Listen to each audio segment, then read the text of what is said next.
ये कहानी राजा विक्रमादित्य और बेताल के बीच की एक अनोखी और अद्वितीय कहानी है जो पहले कभी नहीं सुनी गई।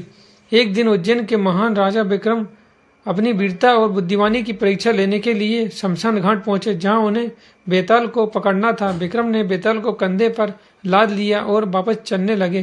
तभी बेताल ने कहा, हे राजन, मैं तुम्हें एक नई कहानी सुनाऊंगा। अगर तुमने बीच में उत्तर दिया तो मैं वापस पेड़ पर लौट जाऊंगा। अगर तुमने सही उत्तर नहीं दिया तो तुम्हारा सिर फट जाएगा। तो सुनो मेरी नई कहानी। बुद्धिमान राजा, मूर्ख साधु और 3 उपहार। प्राचीन समय में एक राज्य में एक बुद्धिमान राजा राज करता था, जिसका नाम राजा धर्मेंद्र था। वह अपनी न्यायप्रियता और बुद्धिमानी के लिए पूरे राज्य में प्रसिद्ध था। एक दिन एक साधु राजा के दरबार में आया और 3 अनमोल उपहार दिए। एक अमृत कलश जिससे व्यक्ति अमर हो सकता था, एक सोने की तलवार जो दुश्मनों को तुरंत हरा सकती थी, एक चमत्कारी कंबल जो व्यक्ति को अदृश्य बना सकता था। साधु ने कहा, हे राजन, ये तीनों उपहार बहुत शक्तिशाली हैं, लेकिन इन्हें संभालने का लिए बुद्धिमानी की आवश्यकता है। राजा धर्मेंद्र ने उपहारों को स्वीकार किया और अपने 3 सबसे भरोसेमंद मंत्रियों को बुलाया। उन्होंने अमृत कलश अपने सेनापति को दे दिया ताकि वह राज्य की रक्षा कर सके। सोने की तलवार उन्होंने न्याय मंत्री को दे दी ताकि वह अन्याय के खिलाफ लड़ सके। चमत्कारी कंबल उन्होंने गुप्तचर मंत्री को दिया ताकि वह राज्य की सुरक्षा में सहायता कर सके। कुछ समय तक राज्य में शांति बनी रही, लेकिन धीरे धीरे तीनों मंत्री लालच में पड़ गए और उन्होंने उन उपहारों का दुरुपयोग करना शुरू कर दिया।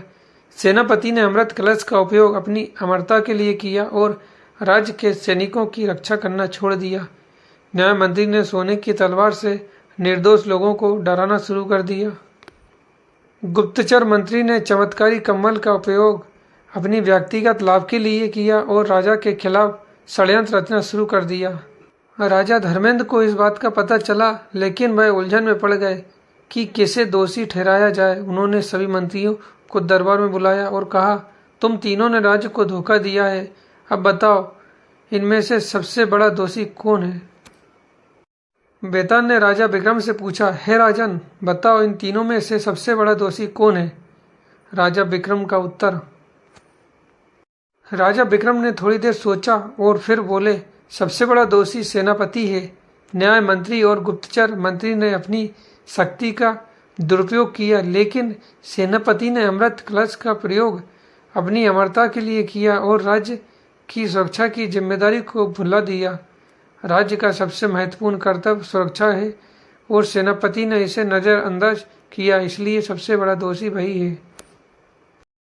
बेताल राजा विक्रम का उत्तर सुनकर हंस पड़ा और बोला, राजा विक्रम, तुमने सही उत्तर दिया, लेकिन तुमने उत्तर दिया इसलिए अब मैं वापस अपने पेड़ पर जा रहा हूँ।